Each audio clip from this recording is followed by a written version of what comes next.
네, 조크 하나 하고 시작하겠습니다. 표준말에서 이제 사람이 죽으면 표준말은 돌아가셨습니다, 이렇게 얘기하죠. 경상도 사람들은 죽었다 아닙니까? 그렇게 얘기하죠.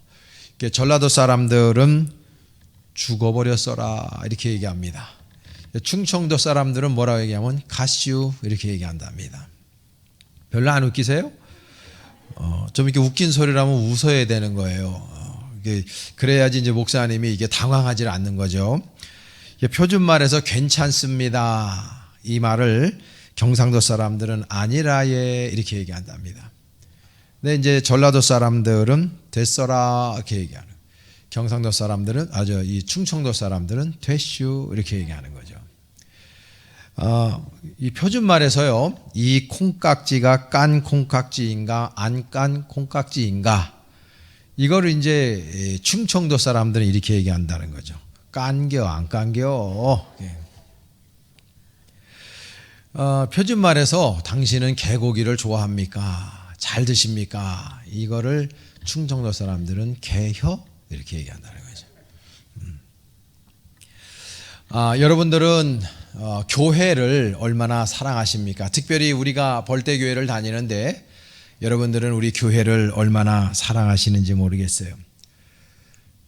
제가 몇 년 전에 읽은 책 가운데서 손혜영 교수님의 멋진 책입니다. 교회란 무엇인가 라고 하는 책이 있는데, 저 책에 보면 이탈리아의 사제이자 기독교 작가인 카를로 가레토라고 하는 신부께서 교회에 대해서 이렇게 이야기한 말을 저 책에 인용해서 여러분들께 좀 소개하려고 그래요.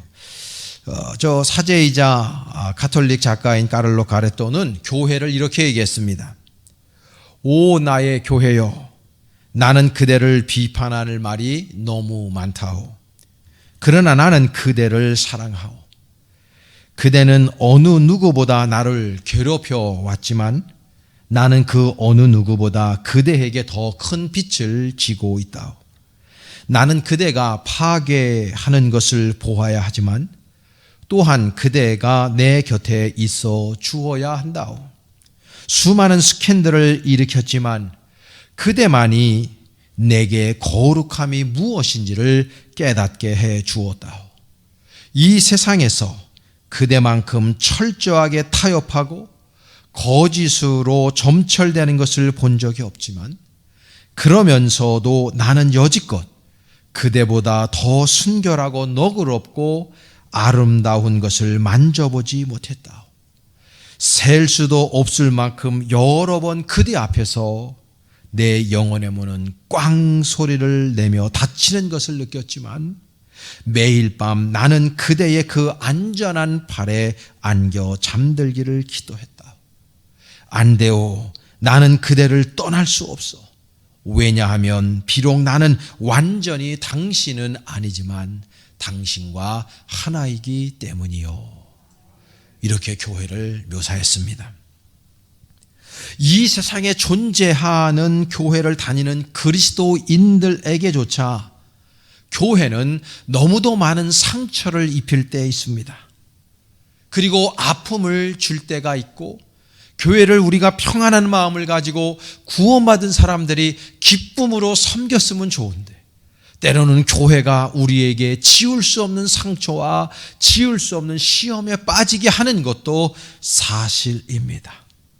그러나 우리가 교회를 떠날 수 없는 이유는 이 카를로 교수가 이야기했듯이 교회는 우리 신앙의 모체일 뿐만 아니라 교회는 하나님 아버지께서 임재하시겠다고 약속해 주신 장소이기 때문입니다. 교회는 이 세상 가운데 세워진 하나님 나라의 모형이기 때문인 것입니다. 이 교회는 그럼에도 불구하고 여전히 영혼 구원의 역사가 일어나고 있는 장소이기 때문인 것입니다. 이곳에서 우리는 예배하며, 이곳에서 우리는 서로 사랑을 배우고 서로 위로를 배우고 서로를 격려하는 법을 배우고 주님의 사명을 감당하기 위해서 은혜와 말씀으로 무장하는 장소가 이곳이기 때문에 우리는 교회를 떠날 수 없는 것입니다. 교회가 때로는 우리에게 실망을 줄 수 있습니다. 교회가 때로는 우리에게 아픔을 줄 때 있습니다. 그럼에도 불구하고 우리는 교회를 가까이 해야 합니다. 우리가 그리스도인이기 때문인 것입니다. 교회를 가까이 한다는 말은 다른 말로 하면 하나님을 가까이 하는 증거도 되는 것입니다. 사랑하는 여러분, 우리 하나님의 교회를 늘 가까이 할 수 있는 여러분 되시기를 원합니다. 교회를 가까이 할 때 그것이 곧 하나님을 가까이 하는 모습임을 기억하시기를 축복합니다. 오늘 우린 본문을 통해서 스데반의 설교를 듣습니다. 스데반이 설교할 때 오늘 대제사장들과 그리고 수많은 군중들이 모여있는 산헤드린 공회 앞에서 설교하는 모습을 봅니다. 오늘 본문에서 스데반은 자신의 설교에서 요셉이라고 하는 한참 전에 조상을 소환해내 그 말씀을 나누고 있음을 보게 됩니다. 사실 요셉은 구약에서 예수님을 가장 많이 닮아 있는 사람이기 때문에 요셉을 예수님의 모형이라고 대부분의 신학자들이 동의합니다. 요셉과 예수님의 인생을 대비해 보면 매우 닮아 있는 부분이 많이 있어요. 대체적으로 보게 되면 몇 가지만 이야기하면 예수님도 그랬고 요셉도 그렇고 많은 시기와 멸시와 질투를 당해서요 죽을 뻔한 고비를 넘겼습니다. 우리가 알고 있듯이 요셉은 은 20냥의 형제들에 의해서 애굽에 팔려갔고 예수님은 은 30에 자신의 사랑하는 제자 가룟 유다에 의해서 팔리기도 했습니다. 또 이 두 사람은 온갖 고초와 멸시를 다 당했습니다. 아주 유사합니다. 요셉이라고 하는 사람은 애굽을 비롯해서 팔레스틴 근동에 있는 사람들을 가뭄때에 살리는 역할을 했고요. 예수님은 온 인류를 구원해내는 놀라운 역사를 일으키는 분이었음을 우리는 보게 될 때 요셉과 예수님은 굉장히 많이 닮아 있다라는 것을 알 수가 있어요. 스데반은 오늘 요셉을 자신의 설교에 인용하면서 결국은 예수님을 아름다운 모습으로 증언하고 있고 증거하고 있는데, 그렇다면 스데반은 왜 요셉을 자신의 설교에 소환하고 있는 것일까? 왜 이 요셉이라고 하는 분을 지금 자신의 설교에 인용하면서 요셉에게 무엇을 배울 수 있을까라고 하는 것을 우리는 오늘 본문을 통해서 배워볼 수가 있습니다. 두 가지를 우리는 배울 수가 있어요. 첫째, 요셉은요 하나님이 늘 함께했던 사람이었다는 것을 배울 수가 있어요. 하나님이 늘 함께하는 사람이었다라고 하는 것입니다. 오늘 본문 9절 말씀 하반절에 보면 하나님이 그와 함께 계셔. 영어 성경은 God was with him 이라고 표현하고 있습니다. 하나님이 늘 그와 함께 하셨다라고 하는 것입니다. 여러분, 스데반은 지금 이 부분을 아주 중요하게 여기고 있다는 걸 우리가 캐치해내야 돼요. 요셉이라고 하는 사람의 인생 여정에 있어서 하나님이 그와 함께 하셨다라고 하는 것이 스데반의 관점에 있어서는 매우 중요하게 여겨지고 있었다는 것입니다. 여러분, 대부분의 사람들은요 행복의 기준을 돈으로 삼아요. 행복의 기준을 인생의 성공으로 삼아요. 많은 사람들은 행복의 기준을요 출세로 삼아요. 건강하게 오래 사는 것으로 삼아요. 좋은 대학을 나와서 사람들 앞에서 명성을 얻는 것을 그 사람이 성공했다라고 표현하고 그것이 행복의 기준으로 대부분의 사람들은 생각합니다.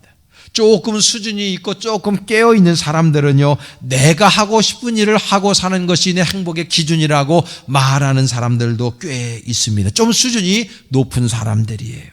그렇습니다. 다 좋은 이야기입니다. 건강하게 오래 사는 거, 여러분 다른 사람 앞에 명성을 얻는 거, 권력을 얻는 거, 뭐 다 좋은 이야기입니다. 그런데 여러분, 요셉은 생각이 달랐어요.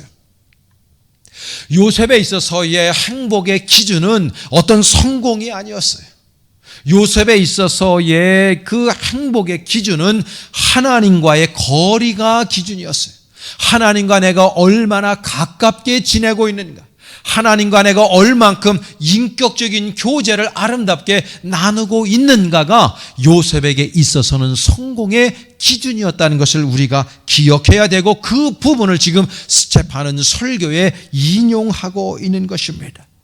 사랑하는 여러분, 우리가 하나님과의 관계가 얼마나 중요한 것이냐, 세상에서 그것보다 중요한 것이 없다는 것을 깨달아야 할 줄로 믿습니다. 그것을 깨닫는 사람이 은혜 받은 사람이고, 그런 사람이 진짜 행복한 사람이라는 것을 여러분들이 기억하시기를 원합니다. 하나님과의 관계가 가깝다는 것은요, 하나님의 주권을 인정한다는 뜻입니다. 하나님의 주권을 인정할 때 하나님의 말씀에 순종하게 됩니다. 자기 자신을 하나님의 종으로 인지하고 있기 때문에 어디에서 무엇을 하든지 내 기쁨 중심의 삶이 아니라 하나님의 기쁨 중심의 삶을 살아갈 수밖에 없게 되는 것이고, 요셉이 그런 삶을 살았다라고 하는 것을 스테판의 입술로 증언하고 있는 것입니다. 여러분, 요셉이 늘 하나님과 가까이 지내니까 하나님 아버지 앞에 복을 받아 누리지 않을 수가 없었다는 것입니다. 창세기 39장 2절에 보면요, 여호와께서 요셉과 함께 하심으로 그가 형통한 자가 되었다고 표현해요. 여러분, 영어 성경에 보면 prosperity, 형통했다는 말은요, 번영했다는 뜻으로 번역하고 있어요. 여러분, 하나님 아버지께서 그와 함께 하시니 요셉이 어디를 가나 형통했다, 어디를 가나 번성하고 번영했다는 뜻이에요. 그러니까 하나님과의 관계가 이렇게 중요한 겁니다. 사랑하는 여러분, 번성하고 번영하고 여러분 진정한 잘 살길 원하시면요, 하나님과의 거리를 가까이 하시길 간절히 축원합니다. 거기에 비결이 있는 것입니다. 오늘 보면 10절에도 보면 그 모든 환난에서 건져내사 애굽 왕 바로 앞에서 은총과 지혜를 주심에 바로가 그를 애굽과 자기 온 집의 통치자로 세웠다고 표현하고 있어요. 하나님 아버지와의 거리와 가까우니까 하나님께서 요셉에게 grace, 은혜를 주셨다는 거예요. wisdom, 하나님의 지혜를 주셨다는 거예요. 그러니까 그 사람이 어디를 가나 형통할 수밖에 없는 거예요. 여러분들은 인생을 살아가면서 지금 이 시점에 여러분들에게서 가장 훌륭한 백이 누구라고 생각합니까? 저는 그렇게 물은 건 아니에요. 신앙적으로, 인간적으로 생각할 때 여러분들에게서 여러분 뒤를 봐주는, 여러분들이 생각할 때 가장 하나님 제외하고 인간적으로 백이 누구냐 그 말이에요. 여러분, 그 사람을 잘 만나서 그 나보다 훨씬 권력이 있고 나를 좋은 길로 인도할 그 사람이 나를 어디까지 인도할지를 몰라요. 많은 도움을 받을 수 있습니다.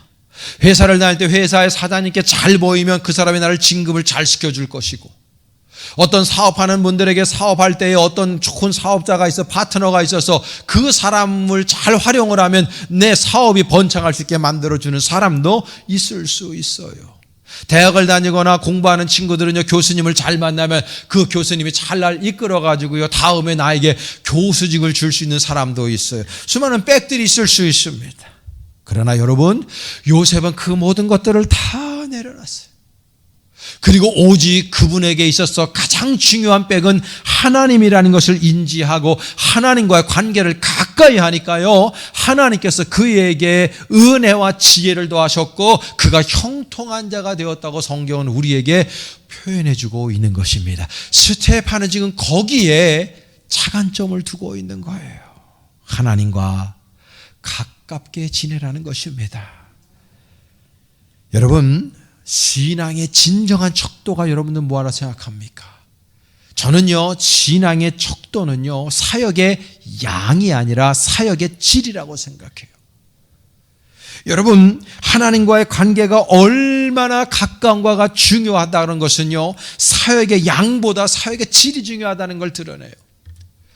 우리 교회같이 해외 선교가 강하고 교육부가 강한 교회에서는요, 여름철이 되면요, 스스로 뿌듯해하는 사람들이 많아요. 왜냐하면 단기 선교에 참여해가지고 열정적으로 단기 선교 준비하고 단기 선교를 다녀오기도 하고 단기 선교 가서요 6박 7일 동안에 땀을 흘리면서 노력하니까 자기 자신의 믿음이 굉장히 좋다고 착각하는 사람들이 많아요. 어떤 사람들은 여름 성경학교 여름 수련회 준비하고 교사로 전도사로 아니면요 도움을 주는 사람으로 해서요 따라가서 함께 교사 역할도 하고 열심을 다해서 단기 선교뿐만 아니라 또 여름 수련회 여름 행사들 참여하면요 내가 봉사하고 열정적으로 헌신했으니까 내 믿음이 좋다고 생각해요. 착각입니다.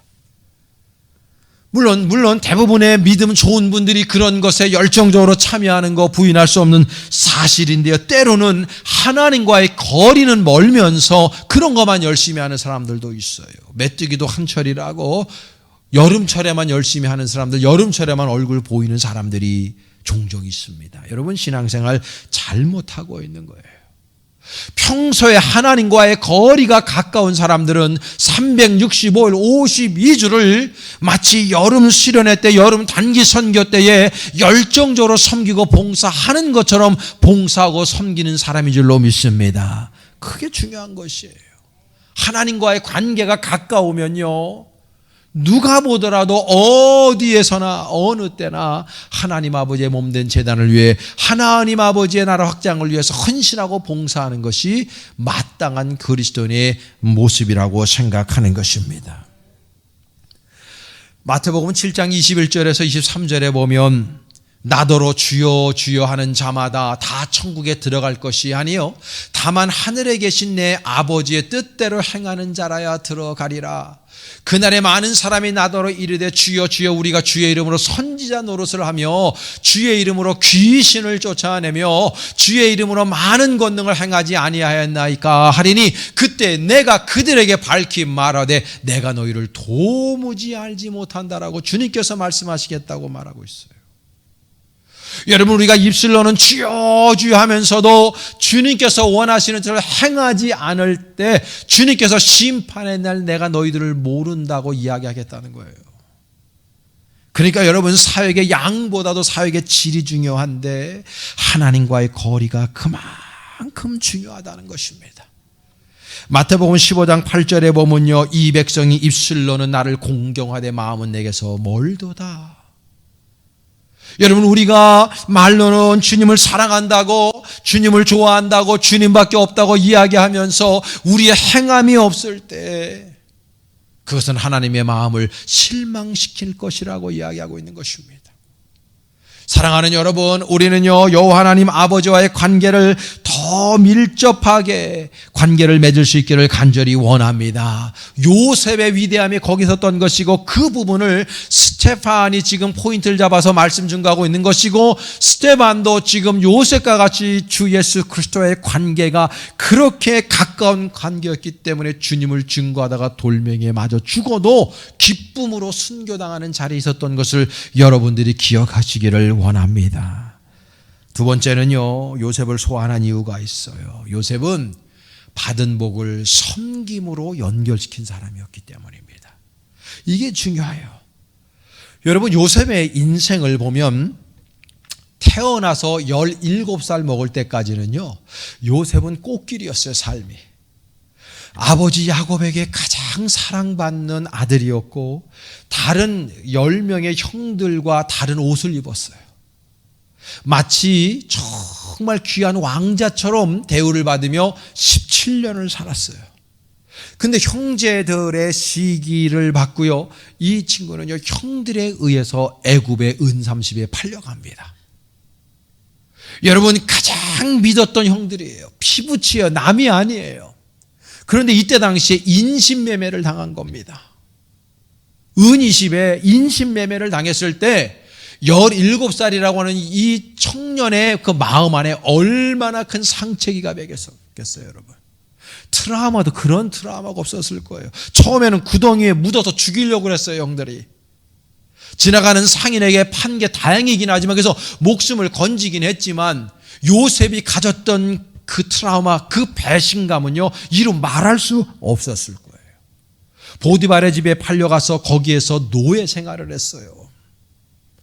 정말 17년 동안 아버지의 가장 귀한 아들로 왕자처럼 그렇게 대우를 받다가 완전히 신분이 곤두박질해갖고 종살이 아니라 노예 생활을 하면서 그가 살았어요. 얼마나 분했겠어요. 얼마나 아팠겠어요, 마음이.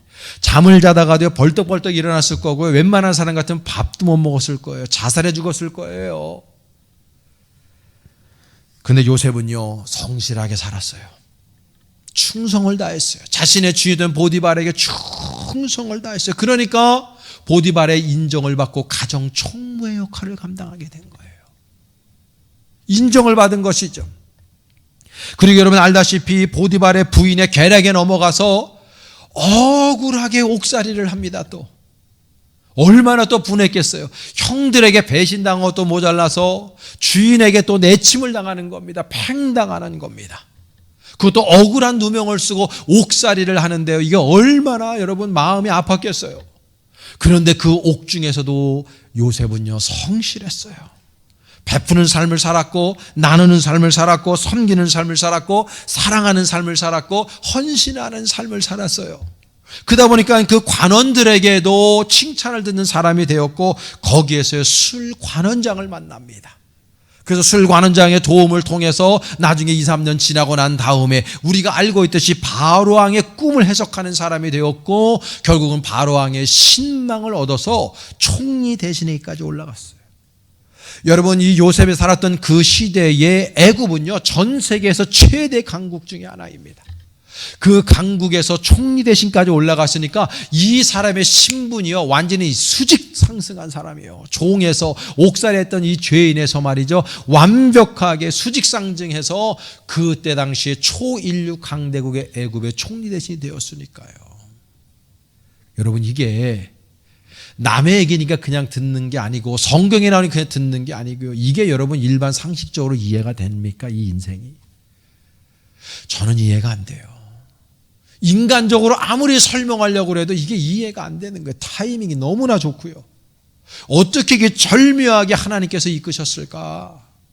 인간적인 눈으로는 이해가 되지 않아요. 그런데 신앙적인 눈으로 보니까요, 하나님 아버지의 은혜가 여기에 결부가 되는 거예요. 하나님의 인도하심이 여기에 결부가 되는 거예요.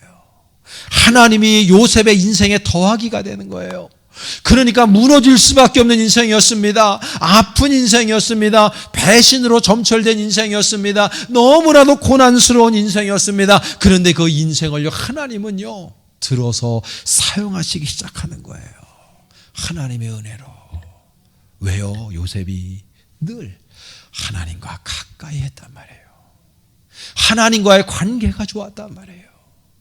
아무리 힘들고 어려운 환경 속에서라도 하나님을 버리지 않았던 거예요. 주님의 말씀을 늘 묵상했고, 하나님께 기도했고, 하나님께서 이유가 있으시겠지, 주님 아버지 앞에 자신의 인생의 모든 문제를 내어 맡기고 하나님 아버지 앞에 꿇어 엎드려 기도하는 인생이었어요. 주권전이가 일어나 하나님에게 자신의 인생을 내던진 인생이었어요. 그러니까 하나님께서 그에게 은혜를 주시고, 그에게 능력을 베풀어 주시고, 지혜를 주셔서 어디에서나 형통한 삶을 살 수 있도록, 급기야는 총리 대신에까지 올라갈 수 있도록 인도하신 겁니다.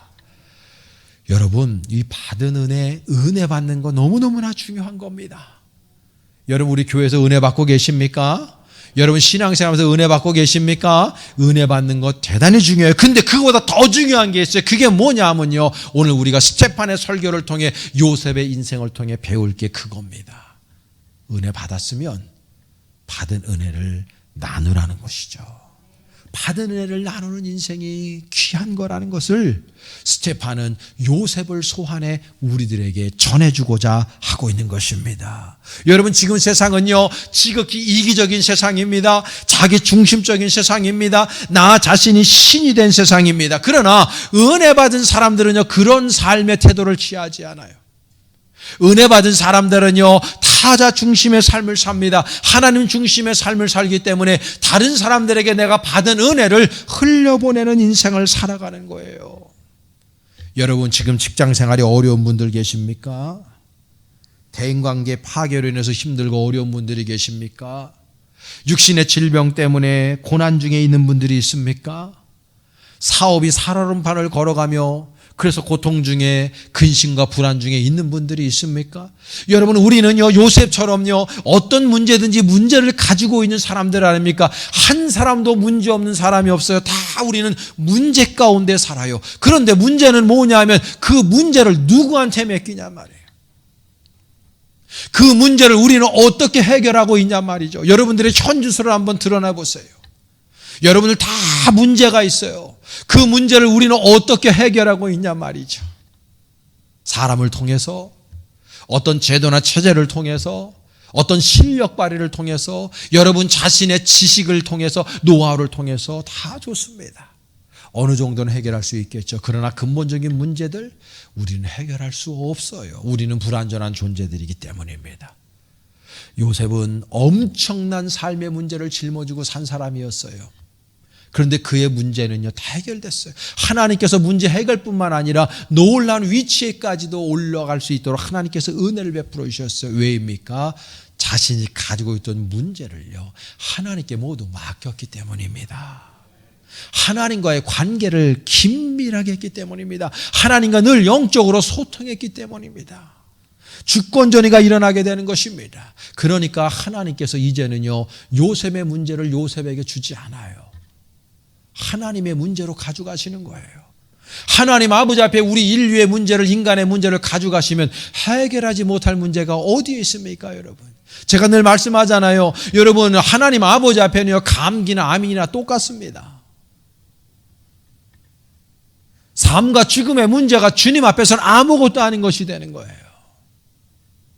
여러분, 우리가 비행기를 타보면요 이 땅에서는 그냥 지지고 먹고 살고 어깨 부딪히고 살고 남 발 밟으며 살고 하지만 비행기 타보셔서 알잖아요. 비행기 타보세요. 저 하늘에서요 창공에 떠가지고요 2,000m 3,000m 떠가지고 밑에 한번 바라보세요. 야, 내가 저기서 아웅다웅 살다가 지금 여기 왔다. 이게. 그런 생각 안 드십니까, 여러분? 구름 위에 올라갔을 때 야, 뭐 하려고 내가 정말 이렇게 살고 있는가. 여러분, 하나님 아버지 앞에는 우리 인간의 문제가요 더 이상 문제가 아닙니다. 하나님께서 해결하실 줄 믿습니다. 주님 앞에 맡기셔야 됩니다. 맡기셔야 됩니다, 여러분. 제가 요즘에 어떤 조그만 칼럼 하나 읽다가 발견한 단어가 있어요. 영어로는 Total Christian이라고 하는 표현인데 거북이 그리스도인이라는 뜻이죠. 이 거북이 그리스도인이 지금 교회 안에 많다는 거예요. 거북이 그리스도인이 저게 좋은 말이 아닙니다. 여러분, 새 같은 경우는요 9일 동안 먹지 않고 살 수 있답니다. 보편적으로. 우리 인간은요 12일 정도 살 수 있어요. 보편적으로. 안 먹고 아무것도 안 먹고. 강아지는 20일간 견딜 수 있다는데요 거북이는요 500일을 견딘답니다. 아무것도 안 먹고. 그거를 빗대겨서 얘기하는 거예요. 지금 교회 안에는요 하나님의 말씀을 먹지도 않고 하나님의 말씀을 듣지도 않고 오로지 하나님 아버지의 은혜를 받지도 않고 그냥 무늬만 그리스도인인 사람들이 너무 많다는 거예요. 사랑하는 여러분, 우리가 어떻게 하나님의 말씀을 듣지 않고 하나님의 은혜를 머금지 않고 어떻게 우리가 살아갈 수 있습니까? 하나님의 은혜 안에 들어간 것에 대해서 전혀 신경을 쓰지 않는 그리스도인들, 양심이 화인맞고 영혼이 죽어있는 사람들, 영혼이 병들어 있는 사람들이 너무너무나 많아요. 왜 그렇습니까, 여러분? 하나님과 가깝지 않기 때문에 그런 거예요. 하나님과의 관계가 소원하기 때문인 거예요. 하나님과 가까워지면 하나님을 느끼죠. 하나님을 경험합니다. 온인격으로 경험합니다. 그분의 사랑이 느껴지고 그분의 은혜가 느껴지고 그분의 긍휼하심이 느껴지니까 내 삶이 풍성해질 수밖에 없어요. 내가 여전히 힘들고 어려운 현실 속에 산다 할지라도 하나님을 느끼지 못할 때는요 굉장히 힘들어요. 죽고만 싶고요. 왜? 삶이 변화가 없으니까. 더군다나 코로나 전국에서 얼마나 많은 스트레스를 우리가 지금 받고 살아가고 있습니까, 여러분? 그런데요, 하나님과의 관계가 가까워지면은요, 삶이 행복하고 기쁘단 말이에요. 열정이 생긴단 말이죠. 왜? 하나님이 함께 하시니까. 그러니까 내 문제가 더 이상 내 문제가 아니라 하나님의 문제임을 깨달으니까 주님과 교통하면서 인격적인 교제를 나누면서 내 인생을 더 다이나믹한 인생으로 살아갈 수밖에 없는 겁니다. 여러분, 세상은요, 가만히 보세요. 세상은요, 나 중심으로 돕니다. 나 중심으로 도는 거예요. 내가 부정적인 시각을 가지고 있으면 세상은 부정적입니다.